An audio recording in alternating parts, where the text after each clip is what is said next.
Welcome to session number 2 of entrepreneurship. In this session number 2, we are going to discuss the historical development and theories of entrepreneurship. So, we will be discussing historical development of entrepreneurship and also theories of entrepreneurship. Let us begin with the theory of entrepreneurship, the meaning of theory of entrepreneurship, then we shall go through the history of entrepreneurship. So entrepreneurship theory is the model that it tries to provide a general explanation on how entrepreneurship works. So these theories are just to explain how entrepreneurship works. So remember, they are theories. They are theories that tries to explain about entrepreneurship, and also is a statement of an underlying rationale for why something works in a way it does in entrepreneurship.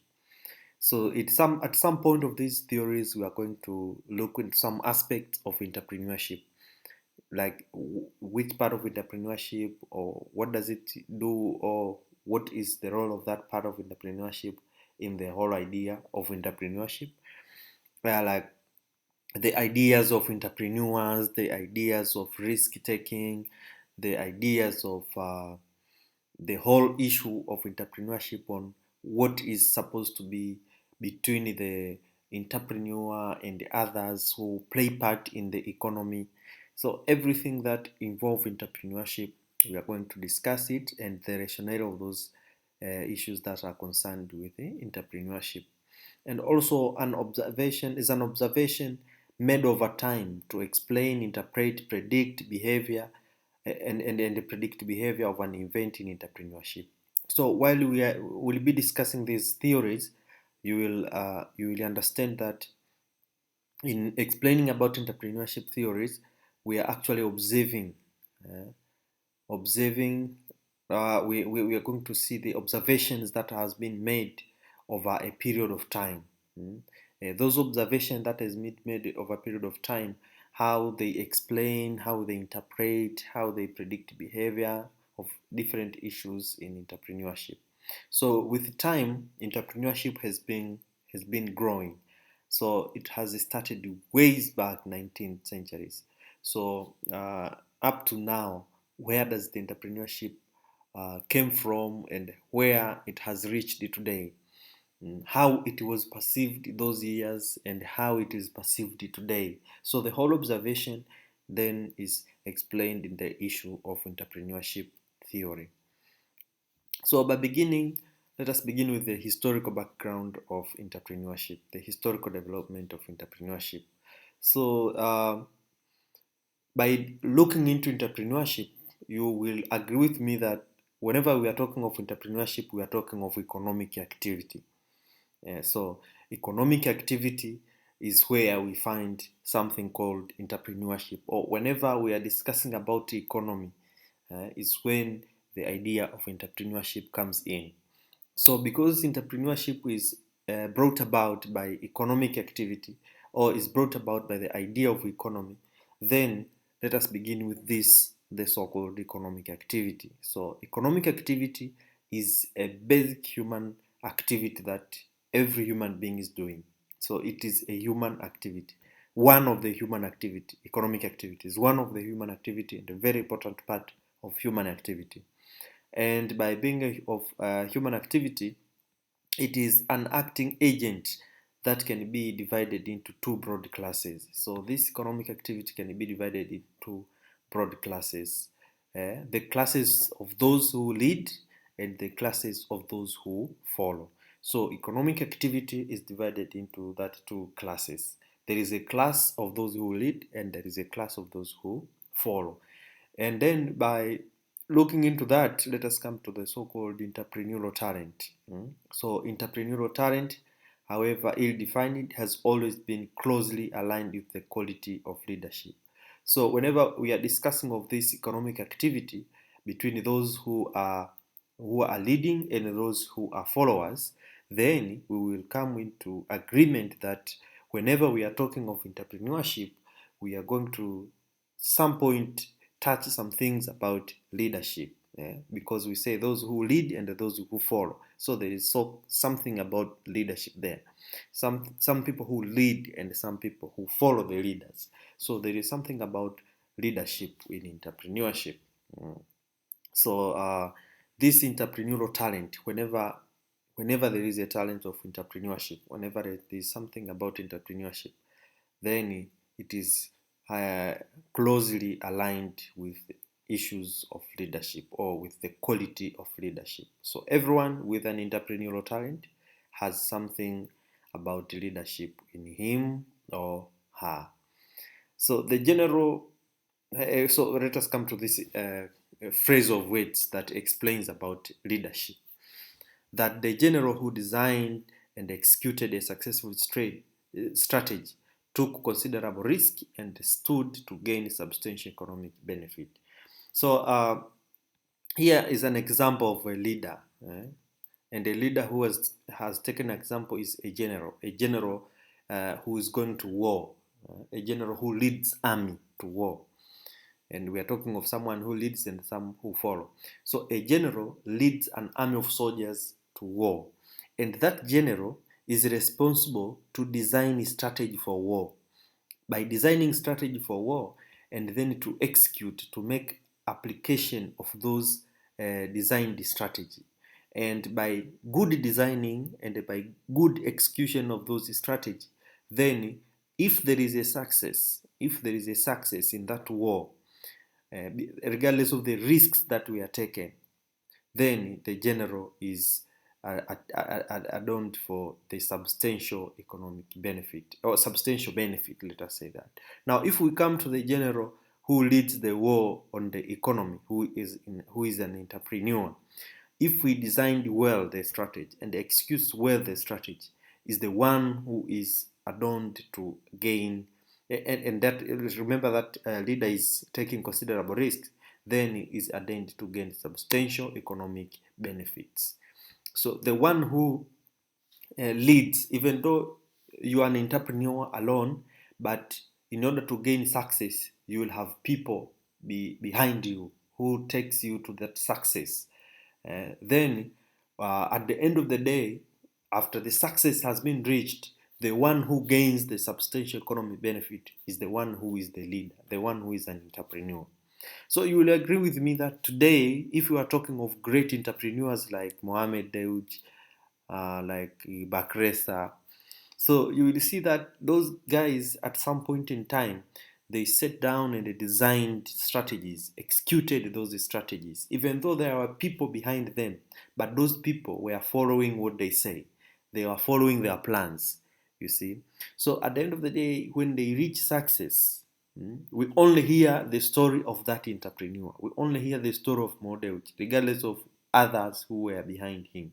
So the one who took risk, the one who designed the strategy, the one who executed the strategy, is the one that gains the economic benefits. So that is it about entrepreneurs. Then in those days, so here now we are talking of the history of entrepreneurship very way back in 18th and 19th centuries. So there was a Greek idea of stasis in the idea of economy. That was an idea of stasis. That idea of stasis explained economic activity as a zero-sum game. Zero-sum game means that there is someone who is losing, and because someone is losing, there is someone who is gaining. So it was explained in that way, that every economic activity is about someone losing and someone gaining. So despite that, there are centuries of market experience, mercantilism, market issues, selling and buying. Then this idea persisted through age of mercantilism and even today. So you see that the same idea goes into the mind of people until today. Even though the idea of economic activity and the idea of entrepreneurship has developed so far, has been so developed, but still even today there is an idea of zero-sum game. That in this issue of in this issue of market economy, we sometimes experience that there is someone gaining and there is someone losing. So if this one is gaining 2, there is someone who has lost 2. If this one is gaining 3, there is someone who has lost 3. So it's a true zero-sum game. So if you take the gaining minus the losing, you get 0.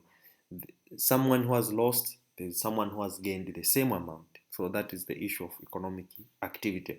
It's the idea way back in Greek years of market experience, of market economy, until today. The same idea comes into the mind. But what about issues of capitalism in Italy?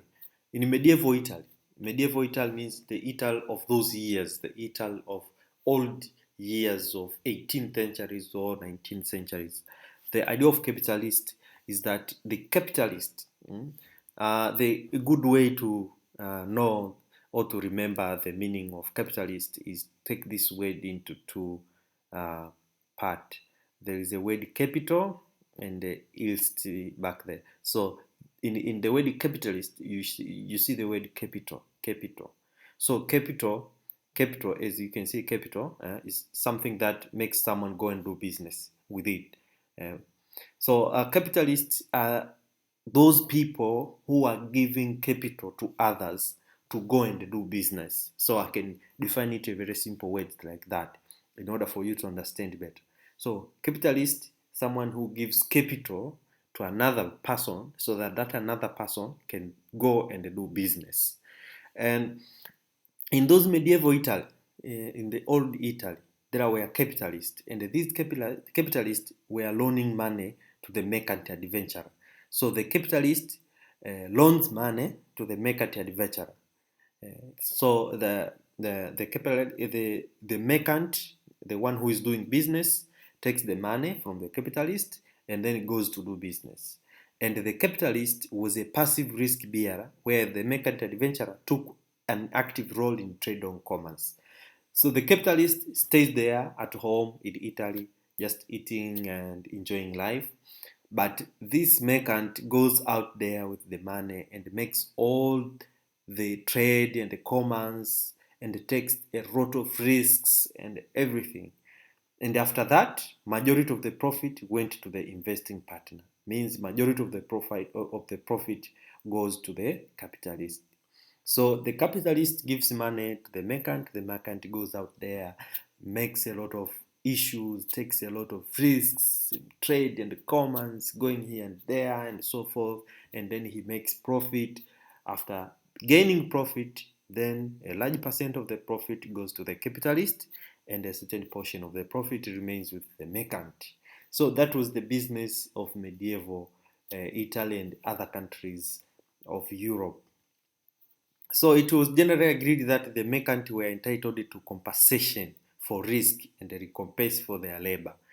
Merchants needed to have good judgment with respect to risk, be well informed with respect to good qualities, price, and cost, be attentive to details, and prepared to suffer hardship in the manner of risk. So the merchants who are going out there to do business, after coming back now with the profit, the capitalists, they were so after some development of the contract between the capitalists and the capital and the merchants, then there are some changes in the contract that uh, the merchant, after going back with the profit, then the capitalist will give some of the profit to the merchant. But later on, with the development of entrepreneurship and ideas of business, people agreed that now the merchant will be given a certain part of the profit together with the compensation for risk and labor.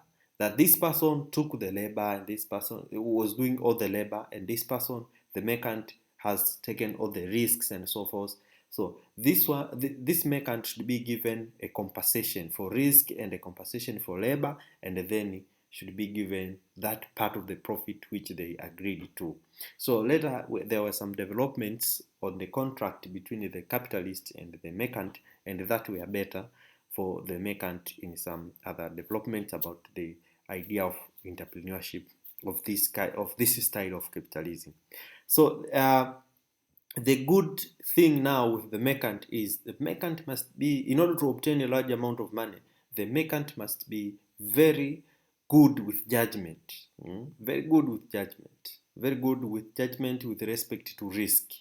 A merchant must know how to avoid risks so that to gain a large amount of profit. And the merchant must be well informed about the goods with qualities so that he can sell with good price and at good cost so that he can gain profit. And the merchant must be very attentive with the details of issues about business. And the merchant should be prepared to suffer hardship and all manner of risks. So these were issues that a merchant must have, or were the qualities that a merchant must have, so that to gain a lot of profit and to make a lot of profit, so that during the moment of getting amount of money from the capitalist, he or she should obtain a large sum of money. So this was the style of business way back then in Italy and other countries of Europe. And that was business of those days. And also in those days, there was an idea of tax farming. And this tax farming is an early example of entrepreneurship. It involves risk bearing and individual initiative. So a tax farmer is an individual who successfully bids for the exclusive right to collect tax in the name of the crown or the monarchy. So who are the tax farmers? Tax farmers are the people who were taking a role of collecting tax on behalf of the monarchy or on behalf of the crown. Monarch or crown is a name from old days for someone who is an administrator, or today we can say government. So a government is supposed to collect tax. Talking about the world of today. Way back then was a monarchy or a crown, but today is government. So let us take an example, a government. A government is supposed to collect tax. Now, there comes someone says, hey, government, give me the role of collecting tax. And by collecting tax, he will obtain a certain amount of money. Now the business was like this. The government will tell you that maybe you go and collect tax to all businessmen in Dar es Salaam. And by estimation, the government knows that the businessmen in Dar es Salaam, if you collect tax from them, you will obtain, let's say, 5 million. I will take just an example. If you collect all the taxes the businessmen in Dar es Salaam, you will obtain around 5 million. And now, this tax farmer will pay the government 5 million, and then the tax farmer goes to the businessman and to collect tax. The idea is, in a real sense, when he goes to collect tax, he will collect more than 5 million. That was the point. So the government estimates that the taxes to be collected in a particular area is of a certain amount. And now the taxi farmer will pay that amount to the government, and then he will go and collect the tax to the people. The outcome is he will collect more than what is out there. So now that was the business of tax farmer. Now the amount of bid is related to the predictable way the bidder's evaluation of the amount tax he can collect. So in this case, there were various tax farmers. They go to the government and ask for the bid to be given the job. So it's like today you go and fight for the certain job. So these tax farmers will go to the government and take a bid to collect tax. Now the one who wins the bid, the one who gives an explanation that he can collect a certain amount of tax. And that person with the higher bid will be given the job. So hii nafikiri nielezee kwa Kiswahili naweza ukaelewa vizuri kwamba watu wanachukua tenda ya kwenda kukusanya kodi kwa niaba ya serikali. Sasa hawa watu wanaenda serikalini kuomba hiyo tenda. Wakifika serikalini unajielezea kwamba mimi nafikiri nikienda kucollect tax sehemu hii labda ya jiji la Dar es Salaam nitacollect tax ya kiasi kadhaa. Labda huyu atasema mimi na uhakika nitacollect tax ya milioni 5. Mwingine akasema nitacollect tax ya milioni 4. mwingine akasema nita collect tax ya milioni 6. Yule aliyesema ata collect tax ya milioni 6 ndiye atakayepewa kazi, kwa sababu amesema ata collect tax nyingi na serikali inataka tax nyingi. Kwa hiyo yule atapewa ile kazi, na akishapewa ile kazi, ile pesa ambayo alisema anaikusanya anatakiwa kuileta serikalini. Kwa anaweza kaitoa prior kabla ya kwenda kuikusanya, au anaweza kaileta baada ya kukusanya. Kwa akiileta, lengo, yani yeye biashara yake kubwa ya huyu tax farmer ni kwamba akienda kucollect ana uhakika ata collect zaidi ya hiyo aliyosema. Kwa kile kinachozidi ndo hela yake. Kwa hao ndo walikuwa tax farmers, and walikuwa wanachukua bid, walikuwa wanawini tender hizo serikalini.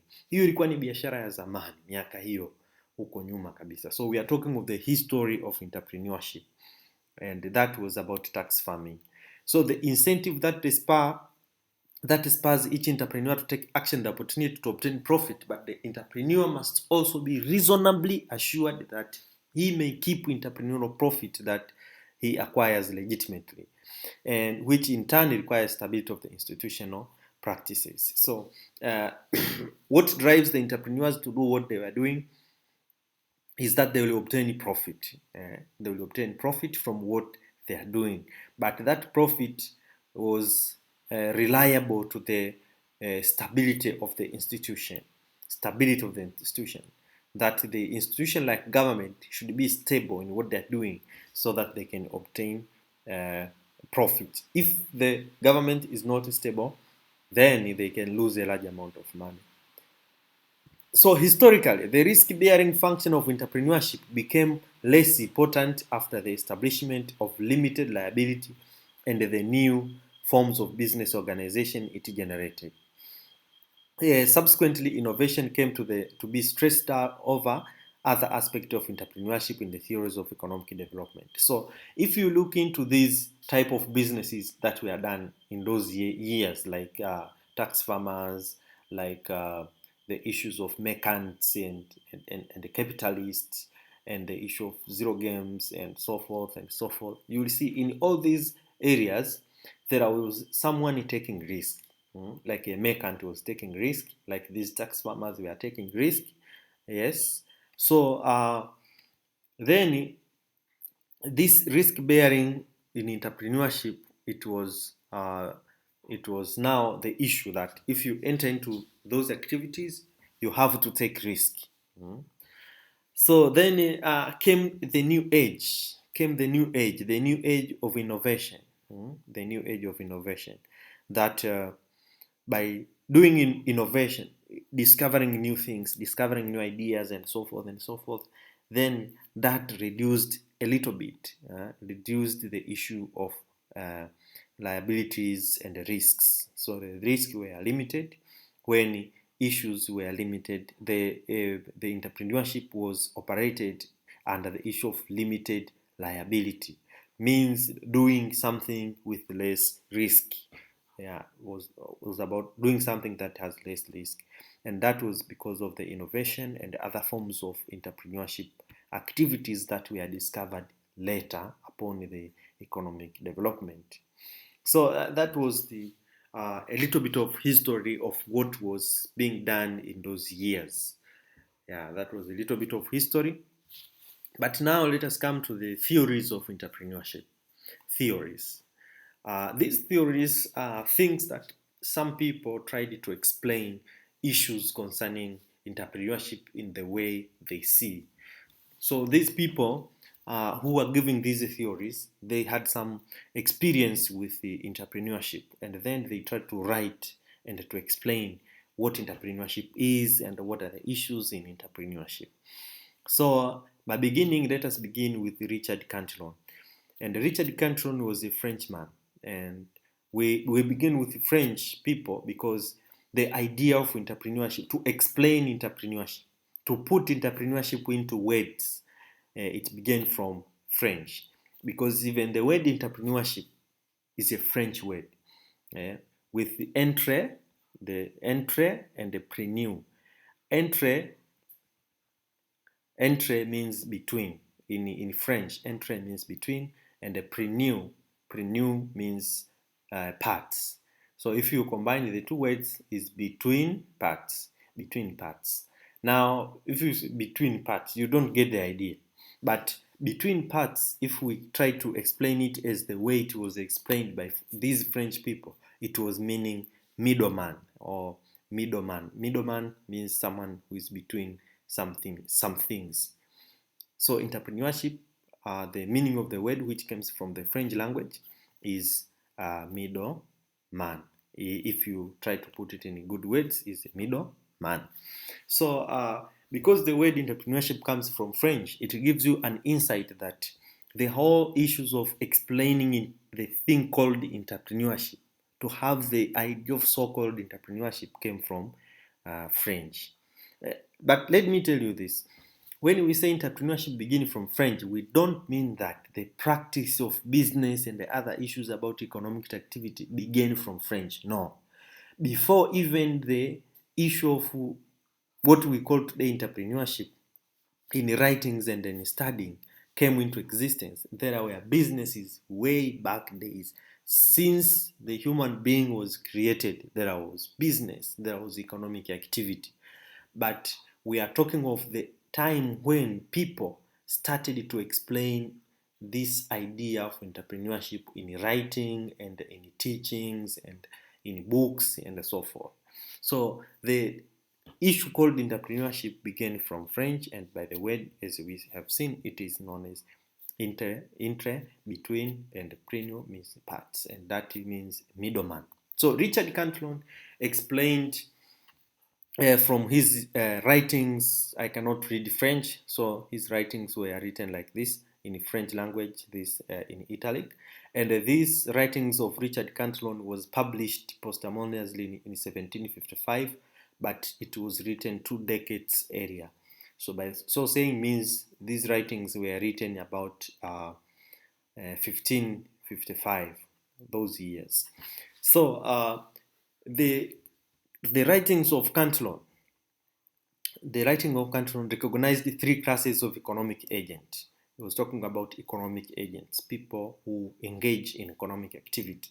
He said that they are landowners who are actually financially independent, landowners, and the entrepreneurs who engage in market exchange and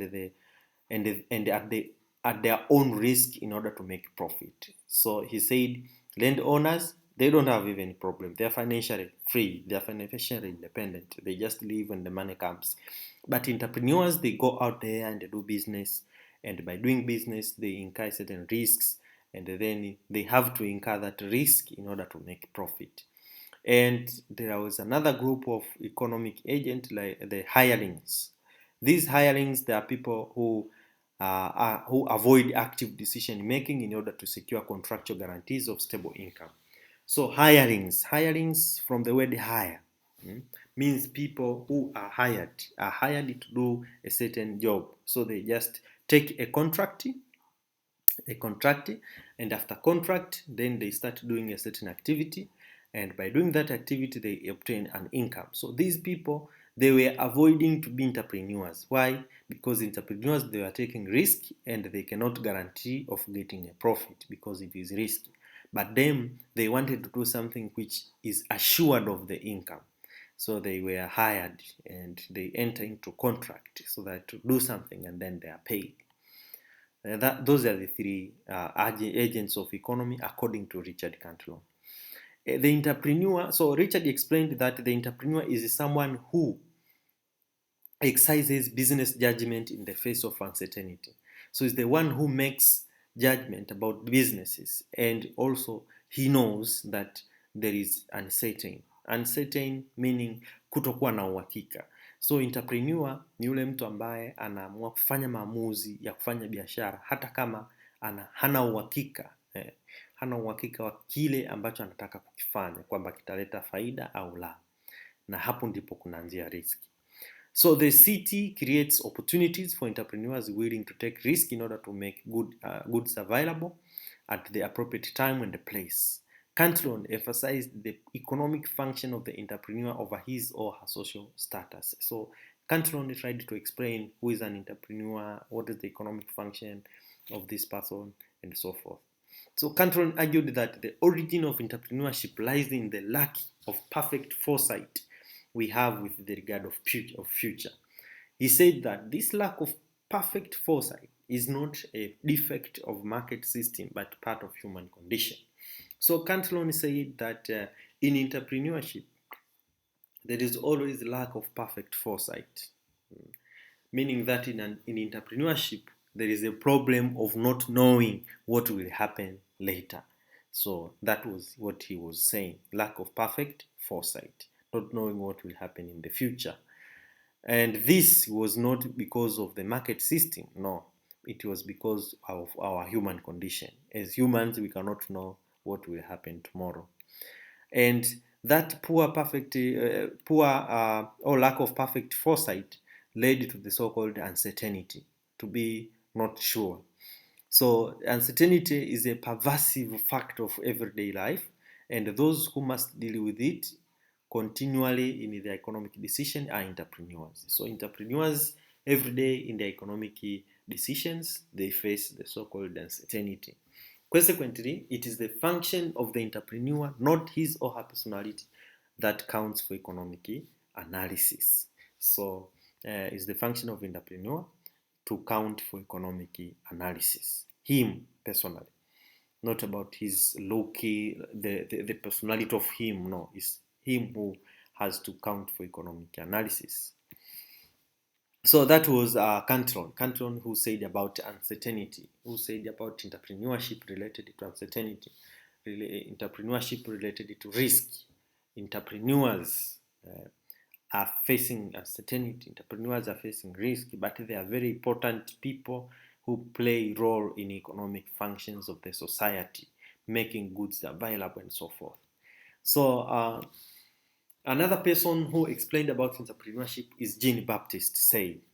Jean-Baptiste Say was also a Frenchman, but this Frenchman was an industrial person. He was doing a business in industry, producing materials. So by being an industrial person, he had some experience with the so-called entrepreneurship, and he tried to explain in his perspective of entrepreneurship. So Jean-Baptiste Say, he has a theory of entrepreneur as part of the threefold division of human industry into distinct operations. So he divided this human industry of developing materials into three distinct operations. He said that in human industry of producing materials and the economy, there are three steps. First, there is a scientific part of it. Remember, that person was doing industrial business, was doing a business of producing material. Now he tried to explain entrepreneurship in the eye of what he was doing. So he said there is a scientific, first step is scientific one, second step is an entrepreneur part, and the third stage is a productive part. So the first stage of scientific one, he said, is when the product is, before any product is made. Before any product is made, the knowledge, the science behind that product must be there. So he gave an example, saying that, let's take an example, is we are making a bicycle. So the scientific part of this product is that to have the knowledge about the nature and the purpose that must be understood about the bicycle. So it must be known, for example, that a wheel of a bicycle is capable of undergoing continuous circular motion, and that the force exerted on the chain and the sprocket in the tires can propel the wheel forward. So this is the scientific part of the bicycle. So this is the first step of industrial process. Then the second step is an entrepreneurial part. Entrepreneurial part is the part of application of the knowledge we have seen in the number one to a useful purpose. Yes, we know that theory of science. Now, how can we use it to do something? How can we use it for something good? For example, that example of a bicycle, the development of mechanism in the bicycle, which one or more wheels are capable of transporting someone from one place to another. So this is an entrepreneurial part. That to know that this product, which we are discussing it scientifically, that we can have wheels, round wheels, which can undergo motion, which can undergo circular motion, which can, if the force is exerted, they can move something forward. That is a scientific part. But now here in entrepreneurial part, we are saying, okay, if we take that knowledge now, if we combine those wheels, we can be able to transport people or materials from one place to another. Now that is an entrepreneurial part, application of the knowledge for useful purpose. Then comes the third stage, which is a productive one. This part is now to manufacture the item at the hands of the manual labor. Now to manufacture the item so that it can be real and do what the entrepreneurial part was thinking or was about. So this is the third stage that Jean-Baptiste say about human industry is divided into those three divisions. So Say tries to explain an entrepreneur as a universal mediator. Jean-Baptiste said that an entrepreneur is a mediator. Is a mediator between the landlord and the capitalist, or is between the scientist and the laborers, is between a producer and a consumer. Like from the example that we were discussing, that a scientist discovers a certain theory about something, and then an entrepreneur links that we can take this idea and then produce something which is useful for so and so. And then the laborers, the people who can do that job, takes over from the idea of the entrepreneur, and then puts into action that what the entrepreneur was doing to produce the material. So Say put the entrepreneur at the core of the entire process of production and distribution. So the summary of what Say was saying is that an entrepreneur is between everything, provided it is production or it is distribution. So if it is between the landlord and the capitalist, you will find an entrepreneur there between. If it is between the producers and the consumers, an entrepreneur is there between. An example of producer and the consumer is the farmers. Farmers produce food, and the other people eat that food. But there is an entrepreneur in the between who takes these materials from the farmer and they brings it to the consumers. So in every activity, there is an entrepreneur between. So that is what Say was saying. So according to Jean-Baptiste Say, an entrepreneur must be able to estimate customers' needs and the means to satisfy them. The entrepreneur may lack the personal knowledge of science, and he can avoid dating his own hands by employing others. But he must not lack judgment, for without it, he might produce at greater expense something which has no value. So Jean-Baptiste was saying that an entrepreneur does not need to have a lot of knowledge in science or whatever, or must have an ability to do work. No. An entrepreneur must have that good judgment. An entrepreneur must be able to have the ability to judge things so that he can obtain profit. In case of knowledge, he can take knowledge from scientists or other people who are qualified. From doing that what he wants to do, he can hire people to do it. But him must be able to make good judgment, perfect judgment. And if he is not able to do that, he can produce at a greater expense something which has no value. So you can do something in a very great expenses, but you don't get a profit, so you lose because you lack the judgment. You can lack all, you can lack anything, you can lack knowledge, you can lack energy to do something, but you cannot lack judgment, perfect judgment on what you are doing and what it will produce as a result. So this is what Say was talking about an entrepreneur. That entrepreneur must be able to estimate customers' needs and means to satisfy them. So an entrepreneur must know the needs of the customers he wants to serve, and also he must know how to satisfy those customers, because that's where the value, that's where the profit comes in. So Say also said that entrepreneur may be characterized as a guardian of equilibrium, so to balance things. The judgment extolled by Say as a requisite of entrepreneurial activity is confined to relationship within the production process and does not extend beyond that process to the discovery of new processes or to changes inspired by new social structure. So an entrepreneur also plays role there in between in order to balance things or to put things in an equilibrium because of the judgment of that entrepreneur. So by portraying the entrepreneur chiefly as a superior form of labor, say consciously or unconsciously directed attention away from uniqueness of entrepreneur and thus from his or her role as a force of change in a dynamic economy.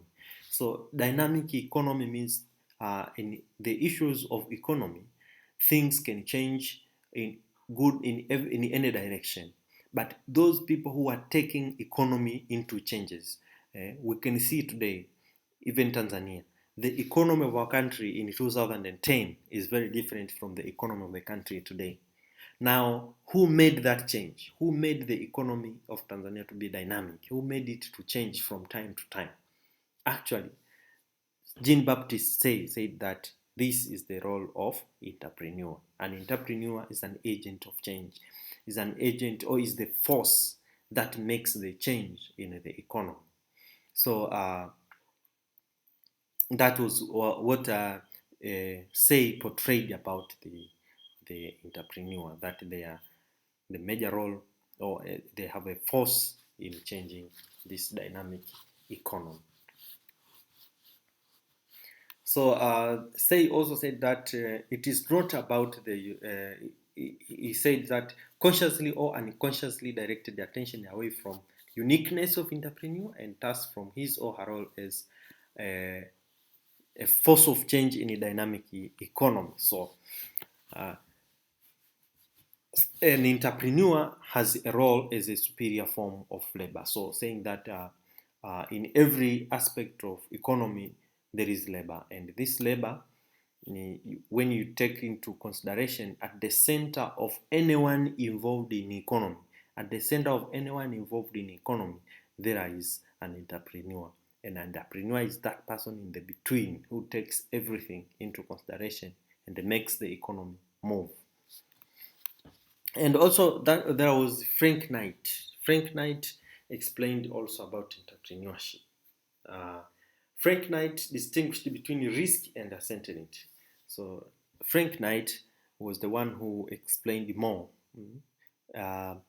Cantillon tried to explain a little bit about uncertainty and risk, but Knight went far to explain about uncertainty and risk. Some forms of risk can be mitigated insurance. So Knight explained that the difference between risk and uncertainty is risk can be insured, but uncertainty cannot be insured. Insurance, what does he mean? He means that risk can be known, can be predicted, can be planned to say that risk can happen in this way or in that way. But in uncertainty, you cannot measure uncertainty or you cannot quantify uncertainty. But risk can be measured, risk can be quantified. So explain it in Swahili that Knight anajaribu kusema kwamba risk na uncertainty, risk inaweza kuwa predicted. Unaweza ukasema kwamba jamani, unafanya hii biashara, lakini hii biashara inaweza ikakutwa na majanga haya, au kunaweza kuwa na shida kwenye eneo hili, kwenye eneo hili, na unaweza kuwa unajua na njia za kujiepusha na hiyo risk. Na riski sio tu kwenye mambo ya biashara. Riski tunayoongelea pia ipo hata kwenye mambo mengine. Kwa mfano, unanunua gari, kuna riski ya hilo gari kugongwa, kuna riski ya hilo gari kudondoka. Wewe ni binadamu unaishi, lakini kuna riski ya wewe kuumia, kuna riski ya wewe kupata magonjwa, kuna riski ya wewe kufa. Hivyo vyote ni vitu ambavyo vinaitwa riski. Kwa hiyo yeye akasema riski kwa sababu unaweza ukaijua inaweza kutokea. Kwa hiyo riski inakuwa insured, yani una uhakika kwamba hichi kitu kinaweza kutokea. Na kwa sababu inakuwa insured, na ndio maana kwenye maisha vitu ambavyo vinajulikana kwamba ni riski na vitatokea. Kwa mfano wizi, kwa mfano kuharibikiwa na kitu. Hivyo ni vitu ambavyo unajua vinaweza kutokea kwenye maisha. Kwa sababu unavijua, unaweza ukaviquantify, unaweza ukaviwekea quantity, na kwa sababu hiyo unaweza ukapata kitu kinaitwa insurance. Insurance kwa maana ya kwamba mtu anaweza kusema sasa bwana, kwa sababu kuna hiyo tatizo, tunaweza kukuinsure hivi hivi hivi hivi. Ndio maana ya insurance ikaja into existence. Kwa maana insurance iko kwa ajili ya risk, na risk zinakuwa insured. Lakini kinyume cha risk kuna kitu kinaitwa uncertainty. Kama ni kitu kibaya kinaweza kutokea na hauna uhakika wala hujui kinaweza kutokeaje, hicho kinaitwa uncertainty, kutokuwa na uhakika wa jambo fulani. Uncertainty yenyewe inafanana sana na risk, lakini yenyewe you cannot predict it exactly when it will happen or in which amount. You cannot measure it, it is unmeasurable, or you cannot quantify it, it is unquantifiable. Kwa maana hiyo uncertainty cannot be insured. Kwa katika mambo haya ya entrepreneurship kuna hivyo vitu viwili, kuna risk na uncertainty.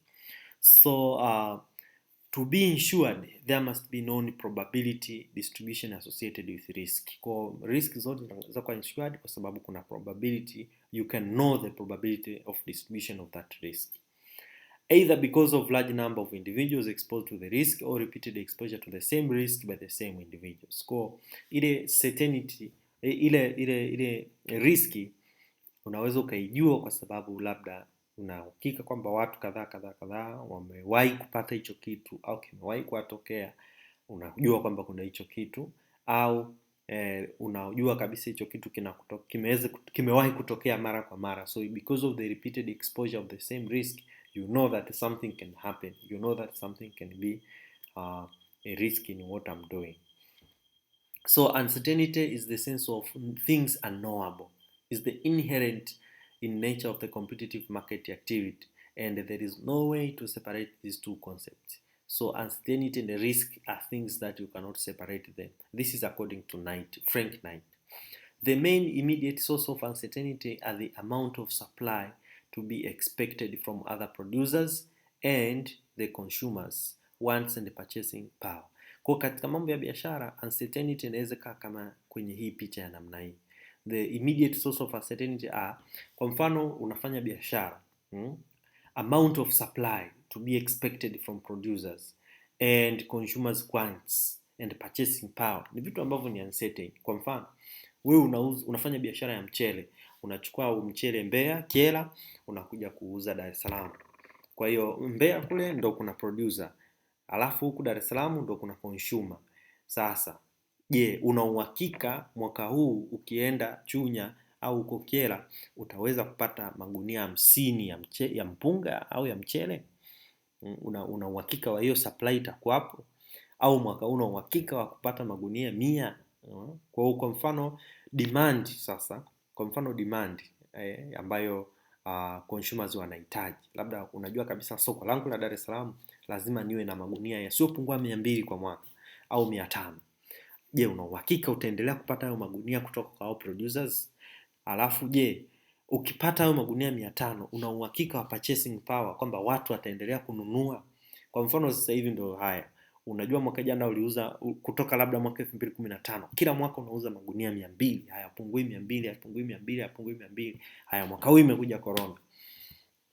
Purchasing power ya watu inakuwaje? Watu wanaweza kununua kama zamani au vipi? Kwa haya mambo yanaweza kutokea hapo yakaharibu business. Kwa sababu hiyo tunasema there is uncertainty. Kuna vitu ambavyo huwezi ukavimeasure kwamba vinakuwaje au vitaendaje. So Knight viewed the creation of market as an entrepreneurial function. Kwa market is an entrepreneurial function. Prices allocate resources but they do not create market. Entrepreneurs do. Kwa alijaribu kuongelea kwamba bei za vitu. Bei za vitu hazifanyi kitu fulani kiwepo, hapana. Au kiweze kuwa na soko, hapana.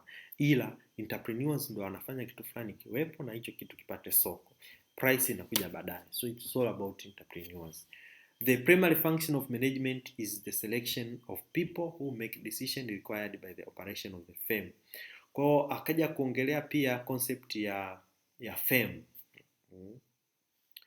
Akaongelea concept ya firm kwamba firm ni association au sehemu ambapo entrepreneur anafanyia shughuli zake. Kumbuka entrepreneur unaweza ukawa wewe kama wewe unakwenda solely entrepreneur, lakini pia unaweza ukawa na firm, yani firm kama vile organization fulani ambapo ndo unafanya shughuli zako kama entrepreneur. Kwa akasema management ambayo inahusika na hiyo firm, kikubwa ambacho inaweza kufanya ni kufanya selection of people who make decision required by the operation. Ni kuwa na uwezo wa kuchagua watu ambao wanaweza kufanya shughuli ya hiyo firm au ya hiyo organization. So but entrepreneurs are more than contractors. They are specialists at uncertain bearing. And while the contract is one way to reduce uncertainty, some uncertainty can never be eliminated. Kwa ukiingia kwenye issue ya firm manake wale entrepreneurs ambao wapo kwenye hiyo firm are the contractors, are the one who makes things happen. Kwa hao entrepreneurs ambao wapo kwenye hiyo firm wanakuwa na kitu kinaitwa contract, ambayo hiyo contract mnajaziana, tuseme mkataba. Kwa ule mkataba unakuwa unajaziwa pale na nini na nini na nini, basi unafanya process zako kama entrepreneur, hivyo maisha yanaendelea. Lakini sasa issue ya hapa ni kwamba tumesema kwamba kuna kitu cha uncertainty. Uncertainty unakuwa una uhakika wa kupata kipato, lakini kwenye contract unakuwa na uhakika wa kupata kipato. Kwa hiyo inasema pamoja na kwamba kuna issue ya contract, unakuwa na uhakika wa kupata kipato, lakini pia kwamba ukipata mkataba ukawa na contract, unafanya kazi ya kimkataba, unakuwa na contract, kwa unakuwa na uhakika wa kupata kitu, kwa una reduce uncertainty, una reduce kutokuwa na uhakika wa kupata. Kwa ukiwa na mkataba tunasema unapunguza uncertainty, but some uncertainty can never be eliminated. Kwa hiyo pia hata hivyo uncertainty haiwezi kuwa eliminated. Hii nitatolea mfano hata kwenye hili janga la corona pia, kwamba okay, tunajua kabisa kwamba ukifanya kazi ukiwa entrepreneur, umeajiriwa mahali kama entrepreneur, sizungumzii kazi ambazo unaajiriwa mahali kama entrepreneur, unafanya kazi yako pale kama entrepreneur na nini, una contract yako, una uhakika wa malipo. Kwa hiyo umereduce uncertainty. Kwa sababu umereduce uncertainty na unafanya kitu cha uhakika, unafanya kitu ambacho unajua kabisa utapata kiasi fulani, lakini inakuja janga kwa mfano kama hili. Haya, kazi wote mmefungiwa nyumbani au uendi kazini, kwa hiyo hauingizi kipato. Kwa hiyo je, pamoja na kwamba una contract au nini, tayari uncertainty imekuwepo. Kwa hiyo tunasema unaweza kufikiri labda ajira ina reduce uncertainty. Ukiwa katika firm una reduce uncertainty, lakini some uncertainty can never be eliminated. Therefore, the size of firm depends among the things upon available supply of entrepreneurial qualities. Kwa hiyo ukishakuwa na firm, size ya hiyo firm, watu wangapi wako hapo na nini, inatokana na availability of supply of entrepreneurial qualities. Kwa watu qualities zile za entrepreneur ndio wanaweza kuwepo hapo. But entrepreneurs are more than contractors. They are specialists at uncertainty bearing, and while the contract is one way to reduce uncertainty, some uncertainty. Hii imejirudia bahati mbaya kutoka kwenye huko nyuma. Hii hapa concentrate, imejirudia kutoka nyuma kule. Okay, therefore the size of firms depends among other things upon availability of entrepreneurial quality. Hizi zote zimejirudia. Maana tuendelee mbele. Kwa hiyo ilikuwa ni kuhusu entrepreneurship na idea ya uncertainty na risk. Hiyo ilikuwa mambo ya Frank Knight. Sasa tuone huyu Joseph Schumpeter. Joseph Schumpeter alikuwa ni Australian economist. This person was an Australian economist. And an Australian economist has an interest in a disequilibrium process. Joseph Schumpeter made the entrepreneur the mechanism of economic change. So Schumpeter also talked about an entrepreneur as an agent of economic change. And he argued that the very existence of entrepreneurial profit means that the equilibrium has been disturbed. So in order to make profit means there is a certain equilibrium has been disturbed. He conceived economic reality as a dynamic process of churning from one equilibrium to a next, and the real action occur in a disequilibrium. So he talked about equilibrium, to that equilibrium here is the idea of things flowing in a certain way, that something comes from this part to this part without any additional amount. So there is no additional profit that is made. But if you come into entrepreneurial idea, then the equilibrium will be shifted in such a way that profit can be obtained. So you disturb the equilibrium in order to obtain profit. And then the really relevant problem is not how capitalism administers the existing structure, but how it creates and destroys them. So he was talking a lot about capitalism, how it creates role in entrepreneurship and in creating equilibrium. So this process he calls creative destruction and is the essence of economic development. Creative destruction is an essence of economic development. That development is a disturbance of a circular flow. It occurs in industrial and commercial life, not in consumption. And it is the process defined by carrying out new combination in production, and it is accomplished by the entrepreneur. So he was talking about economic development, that whenever there is a development of economy, then there is a creation of a certain destruction. Is that in a development, there is a certain flow of things. There was a flow of things. And the disturbance of that flow of things is when changes happens. So watu wamezoea kufanya biashara fulani na nini na nini. Mmezoea kuuziana tu chakula, huyu anauza anamuuzia huyu anamuuzia hichi, huyu hiki. Lakini mtakapovunja hiyo seko, kuna mtu anakuja anaamua kubadilisha mfumo wa biashara, anaamua kuleta biashara nyingine tofauti, anaamua kufanya biashara labda ya viwanda, anaamua kufanya biashara ya production ya vitu, anaamua kufanya nini, a very different kind of business. So that cash flow of money iliyokuwepo mwanzo inakuwa disturbed, and that is the beginning of economic development. And this occurs in industrial and commercial life. Tunaongelea mambo ya industry na mambo ya biashara, lakini hatuongelee kwenye consumption area. So it is the process defined by carrying out new combination in production, and it is accomplished by entrepreneur. Kwa haya yote yanafanyika na mtu anayeitwa entrepreneur. So the essential function of entrepreneur is distinct from that of capitalists, landowners, laborers, inventor, but is almost always mingled with other functions. Kwa kazi ya entrepreneur inaweza kuwa tofauti na kazi ya capitalist, inaweza kuwa tofauti na kazi ya landowner, ya laborer, ya inventor, lakini hivyo vitu unakuta vina ushirikiano mkubwa sana. Capitalist, landowner, laborer, inventor na entrepreneur. Those things are very closely related. Management does not list the truly distinctive role of entrepreneur, but decision making is another matter. Kwa katika mambo ya entrepreneur, utakuta kwamba issue ya management haiingii sana kwenye entrepreneurship, lakini issue ya management ni muhimu sana kwenye entrepreneurship na ina play role kwenye eneo linaitwa decision making. Kwa entrepreneur yeyote au entrepreneurship inapokuwa practiced, kuna kipengele cha decision making. Kwenye kipengele cha decision making, that's when the idea of management comes into existence. Kwa hiyo Carpenter pia aliongelea mambo ya management, kwamba mtu yeyote ambaye ni entrepreneur lazima kitu kinachoitwa management knowledge kiwepo. Utapractice issue inaitwa management lazima. Kwa lazima itakuwepo kwenye issue ya mambo ya entrepreneurship. So Carpenter described innovation in several ways. Carpenter pia kaongelea mambo ya innovation, that entrepreneurship must be in some way exposed in the idea of innovation. And Carpenter akasema kwamba innovation in entrepreneurship, we are talking of creation of new good or new quality of good. Kwamba innovation, tuseme Kiswahili chake kizuri sijui ni nini, ugunduzi, sijui uvumbuzi, sijajua Kiswahili chake sawa. So innovation can be creating new good or new quality of good. So you are either creating something new or you are creating something that was existing but in a good quality.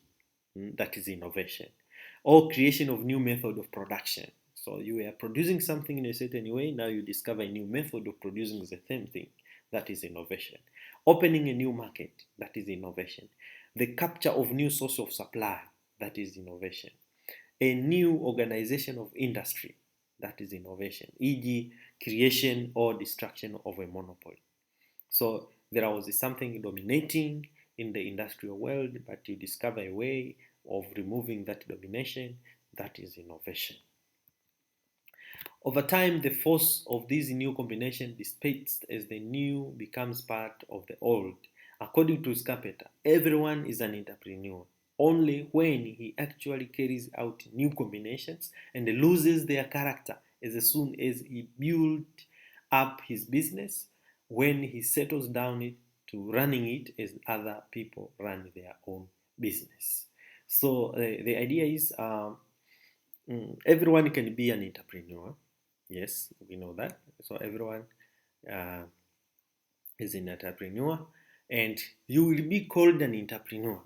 You're not an entrepreneur just like that. You will be called an entrepreneur at a moment when you carries a certain or something new. Yeah? And when you carry that something new, you begin doing it, and you build your own business, and then you start running your business like other people how they run their business.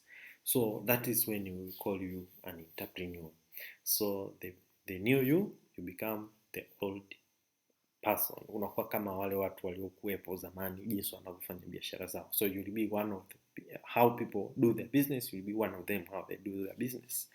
So you will start new, but later or in a given period of time you will be like others. Kwa mfano, leo unaweza ukaanza biashara yako ya kuzalisha vinywaji, ukazalisha vile vinywaji, ukawa mgeni kwenye biashara ya vinywaji and so forth, but with time utajikuta kabisa, ukianza kuirun your business utajikuta unafanana kabisa na kina Azam, unafanana na kina wakina Mo, unafanana katika hiyo biashara ambayo umeianzisha. So you are starting something new, lakini ukawa kama wale wanaorun hizo business later on. So entrepreneurship requires an act of will, not of intellect. It depends on leadership. So hapa naongelea kwamba unapofanya kitu kinaitwa entrepreneurship, inahitaji will, inahitaji utayari wako wa ndani na sio uwezo wako wa nje. Labda uwezo wako wa kuelewa intellect, uwezo wa kuelewa entrepreneurship kama somo. Kwa mfano, kama hapa tunasoma entrepreneurship, unasoma umefaulu na A zako, nasema basi naijua entrepreneurship, sasa ngoja niende nikafanye entrepreneurship. Of course it can help, lakini act of will, yani kuwa willing ndani kwamba kwenda kufanya nini, hiyo ndo inakuwa muhimu sana. And it depends on leadership, kwamba unaweza kujiongoza mwenyewe na unaweza kuongoza wengine kufanya kile ambacho unaona kwamba wewe unakitaka kukifanya from the inner side of you. That is very important in entrepreneurship. But also there are people like Herbert and Link. They tried to explain the taxonomy of entrepreneurial theories. These people, Herbert and Link, they summarized these historical perspectives of entrepreneur and they defined him as follows. Kwa hawa Herbert na Link wakajaribu kuunganisha hizo knowledge za watu mbalimbali waliokuwa wanamuongelea entrepreneur, wakaja na idea ya kusema sasa, okay, hebu tumuelezee huyu entrepreneur ni nani kutokana na theories za entrepreneurship. So the taxonomy of an entrepreneur.